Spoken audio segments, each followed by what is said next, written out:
Good morning everyone. Welcome again. Today we will start topic skill learning in chapter 6.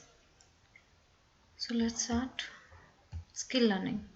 A skill learning is defined as the ability to perform some complex task smoothly and efficiently, like car driving, aeroplane piloting, ship navigating, shorthand writing, and reading are examples of skills.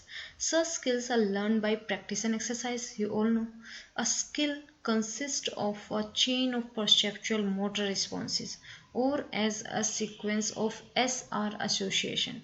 SR, as I told you earlier, S means stimulus, R means response. Here is about classification. Skill means is the ability to do something well, and motor skill part of a movement or a group of movement that produce a desired outcome then performing a sequence. So here is some phases of skill learning.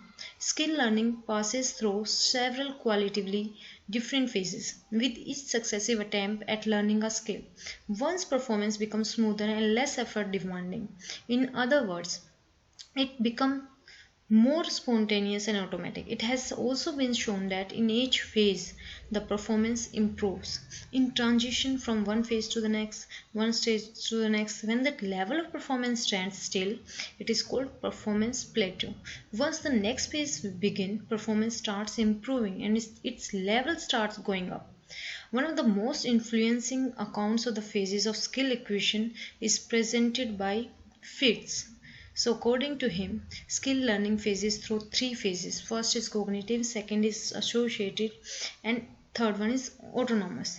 Each phase or stage of skill learning involves different types of mental process. In the cognitive phase of skill learning,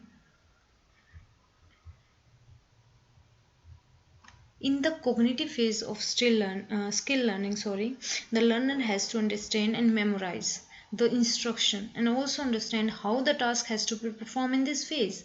Every outside cues or we can say instructional demand and one's response outcome have to be kept alive in consciousness.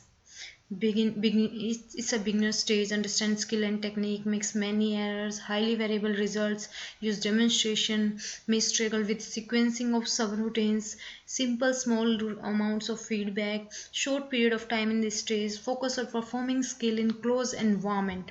Second one is associative. Second stage is associative. In this stage, different sensory inputs or stimuli are linked with appropriate responses. As practice increases, error decreases. Performance improves and time taken is also reduced. With continued practice, errorless performance begins, though the learner has to be attentive to all the necessary inputs and maintain concentration on the task. Then the third phase, autonomous phase. This is the autonomous phase. In autonomous phase, two important changes take place in performance. First is attentional demand. Second is automaticity. Attentional demands of associative phase decrease and interference created by external factors reduces.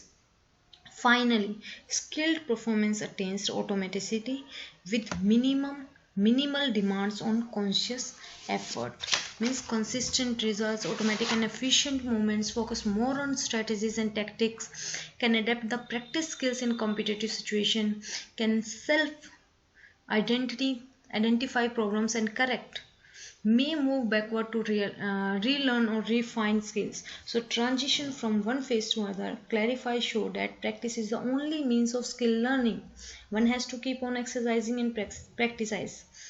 As the practice increases, improvement rate gradually increases and automaticity of errorless performance becomes the hallmark of skill. That's why it is said the practice makes a man perfect. So this topic completed today. Next time we will move further. Thank you.